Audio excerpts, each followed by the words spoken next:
Hey, I'm James from Smoking Dad Barbecue, and I've been asked the question so much over the last few years is, James, I have an older Series 1, Series 2 Joe. Can I do the double indirect method, or should I consider upgrading? Or, hey, James, I'm in the market, and I'm worried that if I were to take advantage of some smoking deals, smoking deals on a barbecue smoker. Anyways, if I was to take advantage of a smoking deal on a Series 1, Series 2, am I going to be missing out on the full flavor potential of a Series 3, which has innovations like the SloRoller? And the only way I can answer, or think to answer that, is to go buy one. So I am selling my Classic 3 to make way and to be able to swing the payment for a brand new Series 1 Big Joe, so I can put it head to head at its big brother, the Series 3, which is more than double the cost. That's right, I could buy two of these and have $500-600 left over, or I could buy one, upgrade it with all my favorite accessories like the Dojo, soapstone, charcoal basket, vent cap,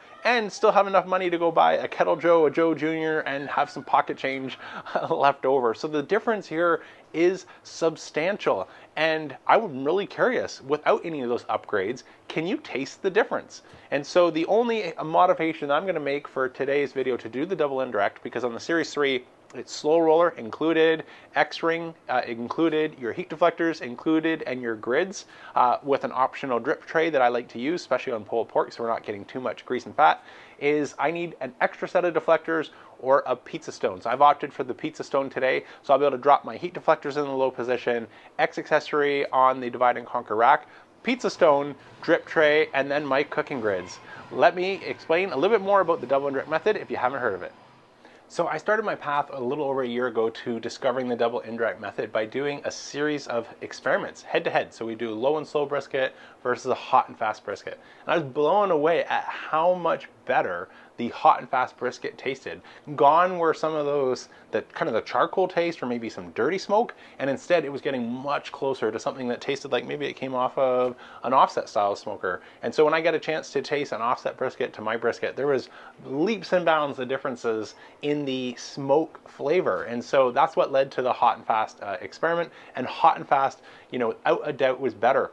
But it came with a big drawback. Starting to increase our temperature, 270 to 300 degrees, came with the risk of overcooking the bottom of our brisket. So if you see here, there's a little clip of me slicing it, is the flat would just tear. So it tasted great, but the bottom was just completely left on the board in those long shreds of overcooked, bottom of our brisket. And so this really just exposes a challenge on a bottom heat source grill. We want to run the temperature a little bit higher, especially over a long cook, 9, 10, 12 hours, and we run the risk of overcooking the bottom. So I thought, though, if we essentially have been doing double indirect our entire time on a Kamado, where if we do pizza, the conventional wisdom here is you can't use just a pizza stone because that stone will overheat and overcook the bottom of your pizza. The same logic then should apply to everything else that is an indirect setup. So using the Big Joe Series 3, I started experimenting. Actually, I started on the Classic Series 3, going SloRoller, X accessory rack, my heat deflector plates, a drip tray, and then my cooking grids, and this sort of bore out a whole year of experiments, and unequivocally the results are hands down better double indirect. We use more charcoal, we get nice clean smoke, it tastes the closest on any Kamado style grill to my offset style cooking that I've been able to achieve, and I even have people that come over have an offset and they'll swear I didn't cook it on a Kamado, I cooked it on my offset, and it's like, nope, it's still there, cool to the touch, covered. This came off the Joe. It makes a world of difference. But this has spawned a new set of questions, is can you do the same thing on a Series 1 or Series 2 grill? They're 4 inches shorter. They don't come with the SloRoller. You can add it as an aftermarket accessory, but how can I set it up? So the game plan on my Series 1 is you need one at least extra piece of equipment that's not included. On the Big Joe Series 3, I'm using everything that comes from the factory. To do double indirect here, you either need a spare set of deflectors or a pizza stone. And so I've gone for a pizza stone. I've just picked up a Dojo for my Big Joe. I have one for my Classic. And since I'm selling that, I will be Dojo-less. So I took advantage of some clearance pricing at Lowe's. They've had Jotisseries and other accessories on absolute blowout pricing. So now I have a pizza stone for either one of my Big Joes. I can share it between the two. So the game plan will be heat deflectors and low possession of the divide and conquer rack. my X accessory rack to help hold the pizza stone, drop in the pizza stone, a smoked wire drip pan, and then my cooking grids, and that should give me the same double indirect setup. And so part of the advantages, again, just recap of double indirect, is it does accelerate our cook time. So we are ramping up that convection airflow. So we're getting more convection air, which helps cook food quicker. We're burning more fuel. So I've done side-by-side tests, and you use significantly more fuel than you do if you were using just, for example, the SloRoller or just the heat deflectors. But that's what we want. That's a nice, clean, hot burning fire that gives that sort of sweet, crisp taste of smoke, if that's a way to describe it, versus that bitter, ashy, kind of licking a wet tree, maybe stands out in mind as, bad smoke. And it allows us to cook at those hotter temperatures, which we know taste better without overdoing the bottom and run the risk of burning the bottom. So that's a quick crash course on the double indirect. Now, let me take you a little bit early this morning when we want to prep our pork butt for today's experiment and go through the grill ignition sequence. Okay, so as you can see, we've got a boneless pork butt from Costco. This is nice. They used to come in little packs without any fat cap. So the game plan is we'll get this out. I'll take you fast forward while we do that. Pat it dry just so it's not soaking wet like it is right now. And then we'll hit it with our base rub. So I'll put a link up or some text up on screen just explaining one of these pork rubs that I like. And then a little bit of Malcolm Reed's, Killer Hot. I've been making my own rubs lately, so these just aren't getting used. They're starting to clump up together, so I need to get through them, which is why we're doing a pre-made rub today versus 100% making our own. So let's glove up here, get it dry, and I'll come out of fast forward when it's time to split this and season it. Okay, so we're going to have some trussing to do as they've, again, removed that bone, so we've got some open areas. So to try and get this to cook evenly, what I'm thinking for the sides here, I don't necessarily if I want to go this way down the half, which is I was planning to do, because then we'll have the difference or the variability of more of a solid piece versus the trussed piece. So I think the game plan will be kind of go down the middle, and then we'll truss both, so we're getting pretty much equal variables on either side.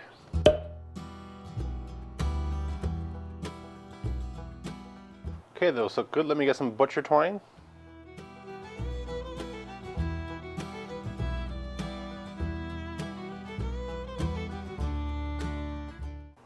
Okay, those look pretty good. Let's hit them with our rub. So I'm going to do base layers. So I'm just going to start with a pork rub and then hit it with the hot. Take it fast forward.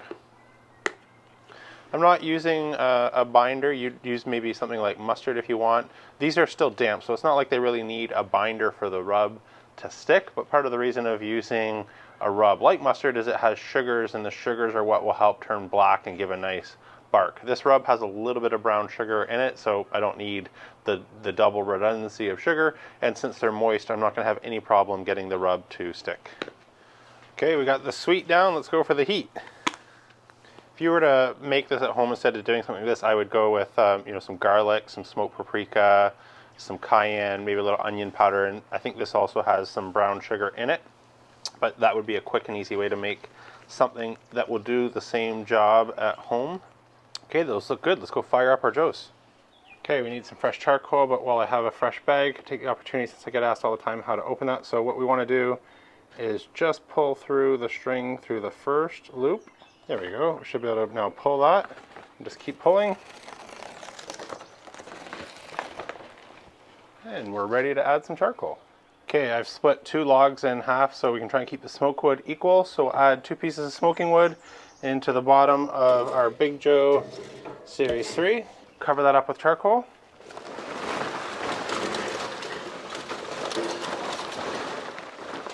Grab our grill blazer or grill gun, start a fire front center since it will naturally pull towards the back.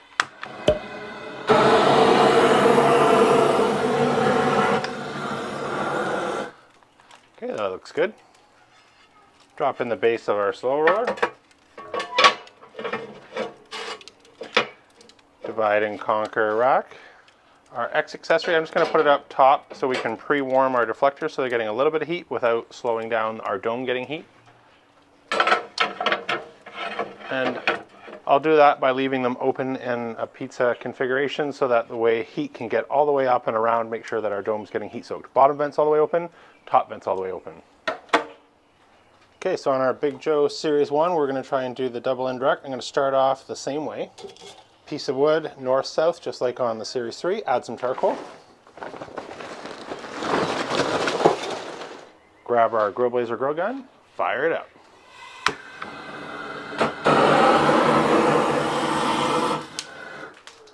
Okay, that looks good. Waiting till we see some white ashed over coals. Drop in our divide and conquer rack. And for now, I'm just going to pre-warm our 2 deflector plates before we get the pizza stone, which we'll add after we drop these down, and a pizza configuration up top. Let that build some heat.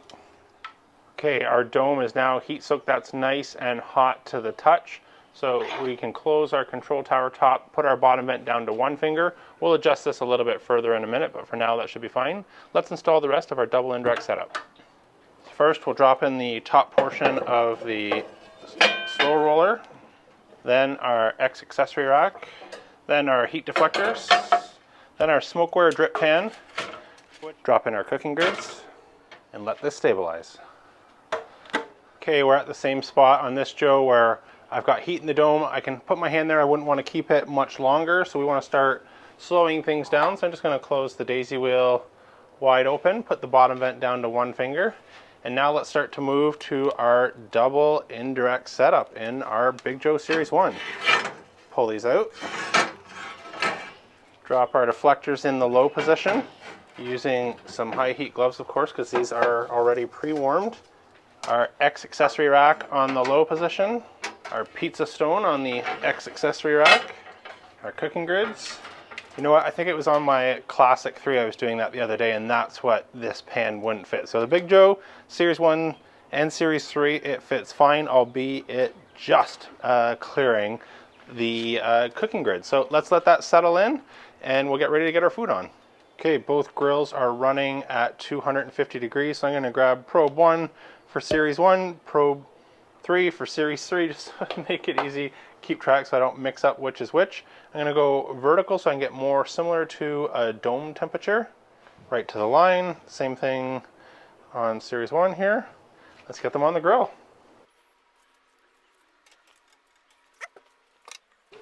And on our Big Joe Series 3. Looks good. So we are fast approaching the 1 hour mark. The grill has been holding incredibly steadily. I'm standing right in front of the Series 3 Big Joe at the moment, but now I want to add a little bit more smoke. And there's no good way to do this in a Kamado. We open this up, try and take everything out. Our food might be dripping grease everywhere. Plus we have to set our hot deflectors somewhere that is heat safe. And that's going to add a ton of air into our grill, and then we'll start racing up and down, chasing the yo-yo of temperature control. So I found a much better, simple way of doing this is to use what I call the ash drawer loading hack. So that's just to pull out our ash catcher. You can see where we've got some of those hot glowing embers falling down. Then I'll take a handful of wood chips. I'm going with cherry since that'll go great with our pulled pork, and just scatter them around where you feel some of those hot coals are landing. Put that back in. Go back down to 1 finger. We're all set. Let's do the same thing on Series 1. Okay, just like on our Big Joe Series 3, grab our ash pan. Throw in right here where I see some of those hot coals landing, some cherry chips. Load it back in. And go back to 1 finger. Now we can spray. Okay, for spray, I've just got a mixture of water and apple cider vinegar. We're going to do this now that it's an hour. I like to do it right after adding those wood chips, since we're going to get some fresh smoke, and the extra condensation or humidity from the water is going to help the smoke adhere. Our bark can really only absorb smoke for that first couple hours. After that, we can build bark, but it's not really going to absorb smoke in the way that we can taste and appreciate. So that's why adding some extra wood chips and adding any spray, it's important to do that early on, whereas later in the cook, we're just trying to manage maybe any overdone spots that we want to prevent from drying out. Let's come nice and close, get on some spray. All right, let's spray. Same thing on our Series 3, quick spray. Looks good, let's close that back up.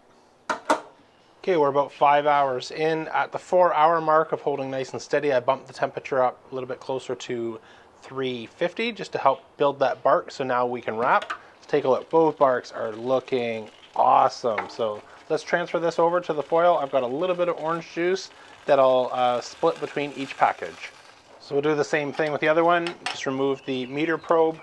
I generally gain about 20 degrees Fahrenheit per hour in a full wrap around these temperatures. So since they're about 170, I know I want to check this in about an hour, hour and a half for probe feel. See you then. All right, we are now at 90 minutes in the wrap. 60 I checked, wasn't quite enough. Let's take a look together, see how we're doing. Ooh, looks good. So 205, 206. It's probing really nice. So what I'm going to do now is I don't want this to carry over cook any further. And so I'm going to set this with the juice and all, wrap it back up, leave it outside, just let it cool. And then we can put it in a cooler and rest after about 30 minutes. That way it doesn't, have sort of the upward trajectory continuing to cook. And then I'll make sure to save this juice. We're going to use that a little bit later in our shred because that's half juice and half pork fat, and that's going to really help with our shred. So let's cover this back up and get it off rest. We'll do the same thing with the other one. Just so we don't mix them up, I'll put a series 3 on that one. Let's get our series 1. So this, for reference, it should feel sort of like room temperature butter, not cold butter, not melted, obviously melted butter, but you just want that where if you were to let go, you feel the probe fall right through. So this is feeling really good. So let's get this off, let it rest with the other one. Okay, our 2 pork butts look amazing, and I can't wait to dig in. So the game plan here is we are not quite done at this stage of the cook, because what we're going to do is first I'm going to do a blind taste test, but these are actually going in some pork carnitas, some tacos. So what we'll do is we'll do the blind taste test. I'll get some help, once they're shredded, so only the family will know which one, and maybe even a piece of duct tape or something like that, so you guys can read which one's which, and I'll try and guess if I can tell double indirect on our Kamado Joe, Big Joe Series 1. So they're lined up to the grills that they came off of right now versus our Big Joe Series 3. Looking at them up close, I can't tell any difference apart. Before, early on in the cook, I thought the bark was showing up a little bit better on the Series 3 with the SloRoller. I noticed that in the chicken video. Chicken's one of the things that highlights the SloRoller, because where you can tell that smoke is circulating and hitting the top. I definitely saw the bark forming earlier, but now that we've done the foil a foil wrap and a rest, that's negated some of that difference, and right now they look pretty similar.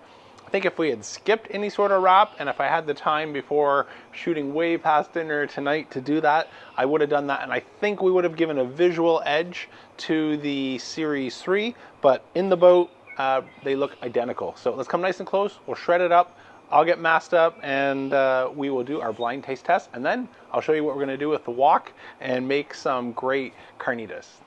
Okay, so we've got some bowls, family will help mix up. So 1, 3, just so you guys will be able to see what it is. I won't be able to, so let's first get the string off of each. All right, try and keep our sides here. Let's shred in, see what this looks like. Oh yeah, that's nice. So I'll just put a little bit of this into our bowl. Do the same thing over here. Oh, perfect. Those both feel the same, and then I can transfer the rest into a bowl, because we're going to be shredding that and putting it in the cast iron wok, so we don't need to keep anything separate. I'll take you fast forward or rejoin you for our taste test. Good?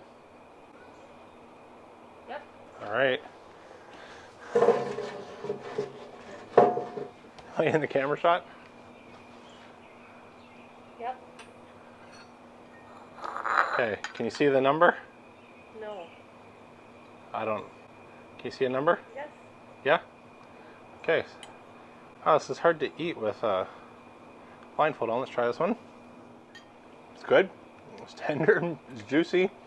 No comparison yet against what it's against, so I have no clue what that one is. Can you see a number? Yes. Okay. They taste identical. I don't know. Maybe this one was a hair dryer. But we split a roast down the middle. They were kind of scraggly in some bits, so I don't know. So 50-50 chance. I'm going to say this is 1? Yes. Yeah? Okay, thanks. So that's our taste test portion. As you can tell, a real struggle to tell anything, especially on flavor. If there was anything that was slightly different between the two, the first bite that I got had a little bit more fat mixed into it, and that just helps sort of lubricate the meat in your mouth, and it feels nice and juicy, whereas the piece of shred that I threw in this one didn't have as much of that. Now, I don't think it's anything to do with the SloRoller, because my honest impression when I pulled in, or I squeezed into both of them, is Series 1, to me, in the fingers, felt slightly more tender than the half that I had for Series 3. So right now, I would say I'm going to call this one a tie, because it was a 50-50 guess, and it just happened to work out that I was able to, kind of guess. But there was no credible piece of information to go off on to be able to discern that. So right now, the double indirect method Series 1 versus double indirect Series 3. Can you turn out a great low and slow cook that tastes the same? I'm going to say, hands down, absolutely. So enough with the blind taste test. Now we've got some more work to do. I need to finish shredding this up, but before I finish shredding it up, I want to get my wok preheating. So let's come over to the Series 1. We'll pull out our indirect setup and get ready to convert this into some amazing tacos. Do you want some? You want a little bit? Sit. Okay, good girl. Oh, you love pulled pork, don't you? One more? Okay. Our X-rack back in. And our wok. Let that preheat a few minutes. So realized I had the camera off, so we've just put a little bit of olive oil in our wok, and I've just added the veggies. We're going to let those saute for a few minutes till they soften up. Then we'll mix in our pork. All right, we are getting some great color on our veggies. They've softened up. Let's add in our pulled pork. In we go. Make sure we get all that juice. We want that. So next we've got a tablespoon of oregano and cumin. We'll just add that in. And we didn't forget about that foil pouch that we had with all that rendered fat and orange juice. So now I'm going to add that as well. Okay, let's mix all those seasoning and veggies and that fat and orange juice that we poured in together. Especially want to get the onions and peppers off the bottom of our wok now so they don't burn. Okay, we'll let that simmer for a few minutes, as well as start to sear some of the bottom. That's going to give us some of that nice crisp texture back that we lost on our bark by wrapping in foil. We're going to add a little bit of a sear, which just adds a nice diversity to the shred. Plus, pulled pork, when you do it like this, pork's bacon, and that essentially ends up tasting like bacon bits mixed in our pulled pork. It's really good. Nice mouthfeel. Let that simmer along. Oh yeah, that looks really good. Let's get some of that off for another little sample here. Set that aside. I'll rejoin you in a minute once I get this inside, so we don't overcook it, but this looks perfect. All right, taste test part 2. Let's try our mix here with the extra little bit of seasoning, some veggies, and that sear. That texture was worth it alone. So just wow. So it was good before, but when we poured over the foil pouches of rendered out, pork lard or tallow, whatever you want to call it, along with some of that orange juice, mix it together, added the extra seasoning, and then that bacon-like texture, that's the best way I can describe it, mixed in there. Who doesn't love bacon? That's basically a shredded bacon. It tastes amazing. That's it for today, though. Before you go, make sure you check out the subscribe in the member section down below. I go live monthly with members one-on-one. I can answer your questions in a little bit more of an intimate setting versus these pre-recorded videos. That's about it for today, though. I'm James from Smoking Dead Barbecue, signing off. Remember, don't be afraid to fire it up.